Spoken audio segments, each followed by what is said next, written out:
Hillside View Apartments kyekifo ekitegekeddwa obulungi eri gwe wenna eyandyetaaze okubaako w'opangisa okusula okumala ennaku engere. Ekifo kino kirimu buli kimu, oba oyinza okugamba kiri fully furnished. Kirina free wifi, parking nga ziddala ate nga ya bwereere. Apartments zino zizimbiddwa ku mulembe, anti munnange bw'ogipangisa obeera ng'ali mu makaago, tolina kiweetaaga kwetikka kutwala, oyagala kwefumbira buli kimu mwekiri. Ate nga ne ba caretakers babaawo okuweereza. Security y'amaanyi emisana n'ekiro. Kifo kisirifu ekiyinza okuwa emirembe okuwummuliramu ate nga n'omulirwano gwa buvunaanyizibwa. Hillside View Apartments zisangibwa ku kyalo Janyi ku Kyaki. Bwendo munnange ava ku Entebbe Airport ovugirawo eddakiika 25 zokka olwo otuuka ekitende Kajjansi, n'ovugirawo eddakiika 8 zokka okutuuka ku Hillside View Apartments. Bw'oba ova Kampala ovugirawo eddakiika 25 zokka, ate gwe munnange ava e Munyonyo Kinyana Mpindi kubanga eddakiika ziri 10 zokka. Emiwendo gikkirizika ate nga gyakuteesa. Kuba ku 0704 13 19 99 oba 0770 Kyenzudde bannayuganda baagala nnyo kabampaane. Eri kintu kisibye bantu mu ffuga bbirino nga bannaffe abatulyamu olukwe olw'okunoonya kabampaane. Wandabye motoka yajja bandeetera mu Bugombe, so waati oli n'atula ne mu motoka, just emmotoka n'agikompeyalinga ku kugulu. Oba okitegeera. Buli ekintu okiwulira ng'ekyokusaaga, but you don't know how many people were impacted by that statement. Kubanga oyo bw'abanga sheikh ng'alina abamugoberera bangi. Eri abamulabanga nga gundi, kubanga no mu Africa eddiini yatuwamba emitima. Actually yatuwamba neeyisa ne culture. Yet it should have been the other way around. Kuba ne Bible ekugamba oyo yeefuula nti anjagala nnyo naye nga tayagala muganda we, abamukuusa. Oyagala otya Katonda gw'otalabangako naye nga muganda we tomwagala? Okitegeera? Kabampaano oyo naye aleese ebizibu. Era kyova olaba nti Eva tubeera mu mbeera eri awo teseguka, ne boogera kino ne boogera, naye nga byonna bw'otuwulira ebintu ebyogerwa oli awo nga tebirina makulu. Ne batuuka n'okuwaana omuntu ku kintu ky'atakoze. Eggwanga alitambuza, eggwanga alivuze bulungi, ng'eriyo abantu abasula obubi. Tewawulira Bishop ennaku ezo eyagamba yalibwawo eyo eyagamba nti Museveni yakoze bulungi nnyo. Kati ebintu ng'ebyo kyova olaba nakugamba nti gye bujja mu maaso, nagamba emyaka 5 okuva kati oba okyakijjukira, nagamba Obwakabaka buyinza okuba nga bijja kuba tebukyaliwo. Eddiini egenda kuba evuddewo. Kuba kati nze tuyinza kwogera ekyo n'osuubira enkyankeere mu kyaki muntuule wali onsomese kuki nga nkugambye mmanyi n'abafunaana buli mwezi olw'okuba gwe bakugulidde emmotoka. So kati bibyo bintu bye tutunuulira kibaga nti kyakola obi akwerabiza Katonda. Oyo aba takutte jinja kunkuba n'ebigambo by'aba ayogedde ate binsensera nnyo n'okusinga ejjinja. Oli yayimiya n'agamba kati olaba pulezidenti tugenda mu kalulu ka 2026 emmotoka ne ng'alindako. Nakula neegomba ofuuka leverandi. Kino kye nali ngenda okufuuka. Kati gw'onsuubira ekyo zaala omwana ngambe nti ngenda kusoma bwa leverandi mugambe nti genda. Ate and moreover Bishop singa yali leader bano bakatekisiti bano ab'okukyalo gamba kalifu naye Bishop mu maganduulako nga ne church sente ze tusonda mu church okimanyi nti abantu abo batwala bazzaako only 40% ku church we zivudde, 60% zigenda okulumba Bishop abo. Balina budget ennene neera n'akulaga nti alookalooka. Nga ne bwe yandigambye endiga zimusondera emmotoka kubanga tusondera baleverandiza emmotoka mu makyaki. and you say that ng'olina congregation eri mixed. Nange Kati ebintu ebimu kyovaaga nti binyumira nnyo buli lwe mbiwulira nkuba mu ngalo kubanga oba oli awo birina okubaawo abantu okuzuukuka. Baginaaba tebibaddeewo abantu tebajja kumanya ki kye balina kukola.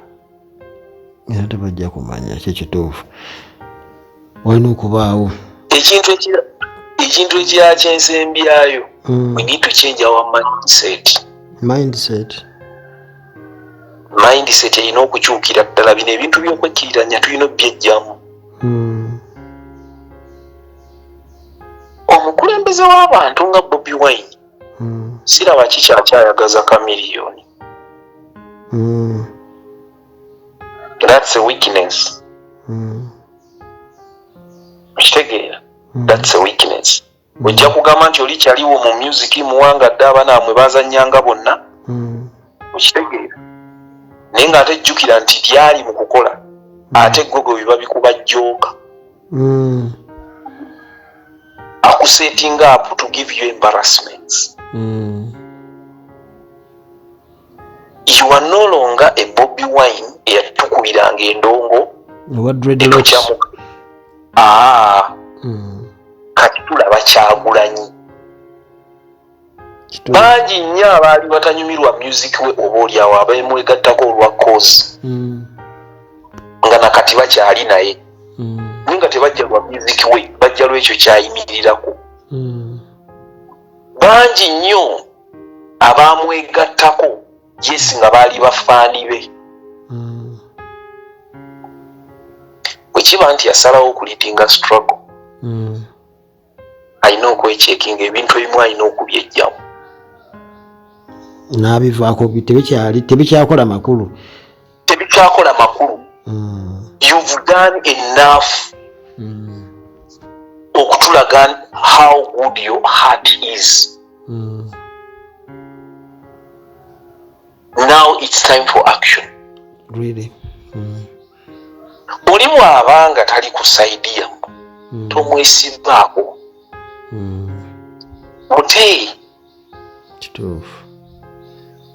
Mute yeeyongereyo kubanga ye ali awo nampa wengwa ate ngo ne Yesu eyakima eyaleka ekyenda mu mwenda n'akima endiga emu yakima eyo endiga emu kuba yali emukkiririzaamu. Naye ate endiga emu eyali temukkiririzaamu bwe yatuuka okwonooneka n'ebula yaginona. Ogimanye? Yuda Iskariyoti yamunona. Oyina wokisoma anyway anti simanyi nti Yuda Iskariyoti yeetonda Yesu n'amusonyiwa. Ne Peter bwe yeetonda mu Bayibuli tebaamusonyiwa. Kakati ebintu ebimu tubyejjemu. Eri ey'ekikumi gye baanona okuleka zino 99 oyinza osanga nga yalina value nnene. Naye ate olaba waliwo era endala eyabula ng'evudde ku 12 tebaaginona. Instead baagiriplacinga buli placinzi we baafunira oyo gundi omuyigiriza omupya mu kifo kya Yuda Iskariyoti gwe bayita Stephen. Era ye erinnya lye lyatuuka nnyo mu bukristaayo n'okusinga erya Yuda Iskariyoti lye tujjukirako ebibi byokka. Oli yeyayimba Bayuda akulaze nti ye Yuda. Lwaki obusibako? Wegamba ebintu bino muyinza onnenya abantu abali wansi n'okukyuka mu ntegeera yaabwe n'endaba yaabwe eri ebintu. Naye n'abantu abali waggulu abatukulembera balina okwechekinga. Ebyo ebintu ebimu balina okubyejjamu ne babivaako. Olinda kuswazibwa mirundi emeka? Bagashumba boogere. Olina ekintu kye wayogera nno mu kusooka n'ekiranga ekyokusaga naye ngenze nkyetegereza nti ebiboozi ebyo ne bw'obeera strong otya era bibaako abantu be bikuggyako. Definitely. Situgaano oyinza okufuna buli lunaku abantu abakwegattako naye bali abantu teri muntu agamba nti bizinesi yange ebadde ekola $10,000,000 buli mwezi naye ng'erina loosi ya $1,000,000 gyegira. Waliwo sente za $1,000,000 ezibula nga zitegeera we ziraga naye nga ze 10 nsigala nzifuna.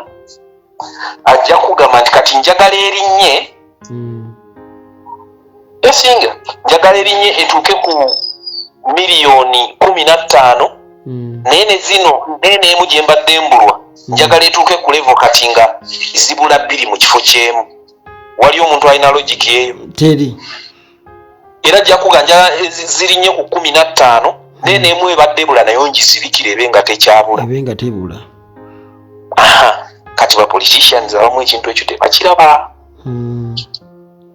Okitegeera? Tebakiraba. Osobola okubeera n'abantu naye n'otuuka time ekyatandika ng'ekyokusaaga ate kikulidde nnyo. Kubanga endowooza z'abantu individual ogenda otuukira omuntu ku muntu omunnyonnyola ekituufu bo baba baapaala dda. Baba baapaala dda ate ne bano abapaala balina abalera be batwala nti bagenda basaasaanya enjiri. I've seen former staunch supporters of people power nga byeboogera kati ate nga birala. Yes, by the way waliwo nange abantu ng'ate ne bwakuwalizolizize oziwulira nti ziri valid naye ng'oziraba nti ono lwakuba alabidde kumpi waliwo ekisingako awo kyatatunuulidde ekisinga okuba ekyomugaso ku ekyo kyateekawo. Annyonnyolera awo bw'atyo mu kutegeerako naye ng'oba oli awo ne kyannyonnyola kyali kisobola okwewalika mu biseera biri. Bw'ovaayo n'olaga nti oli nnyo ne $1,000,000 omulimu enkya bw'avaayo n'akusalako ekigambo ogenda kyegaana. Ate okyegaana oti otulaze nti kyaliwo olaalongo n'akuvaamu era n'omulemerako. Kati aleese sitoola etali ntuufu ekwatako. So kituufu amaanyi g'omuvubuka oyo gayinza obutamala gakendeera naye ate damage eyinza okuva mu bantu abo beyeesibako eyinza okuba nnene kuba $1,000,000 ffenna tumumanyi agweri asobola okera ku makya nga yagenze n'akyalira ssale n'akeera ku makya nga bamusasudde wabwe tugenda kuwa $1,000 laga nti gwe abadde ngaano na ssente ewa ssale n'oziwa Bobi Wine. Najja n'akyogera mu mawulire ng'ate ali serious ssente ekyusa abantu. N'agamba kankikole ndaba kasita ono Gaye asonyiwa ndimwetondera after 5 years. Gamba n'ogenda omulabako n'ategawo kamera n'otuuka eyo ne basumulula ekisawo kya ssente. N'agamba nzikuweere wano ne basumulula kwata. Bo ne batemamu ako kokka. Eyo yokka clip erinnya lyebeekwonoonedde libadde nnyo. N'abantu abadde bakulina ku trust batandika okugamba yazeegaanya bwegaanya naye kyali kituufu. Ate bwe balinda okuteekawo ng'ozeegaana batemamu wali ng'azikulaga. That is it. Afuga bwe mwana nakufunya akasente kaakano n'ateeta ekibuuzi kirala nnyo. Ne bamaliriza nti Bobi Wine agenze kukima ssente wa $1,000,000. Alina okwegendereza ekintu ekyo. Kisoboka kubanga oyo Gaye yali desperate nnyo $1,000,000 talina kyatasobola kukola. So emboozi tunyumizaamu neyanziza nnyo obudde bu. Kale munnange nange neeyanziza nnyo kunkubirako. Kale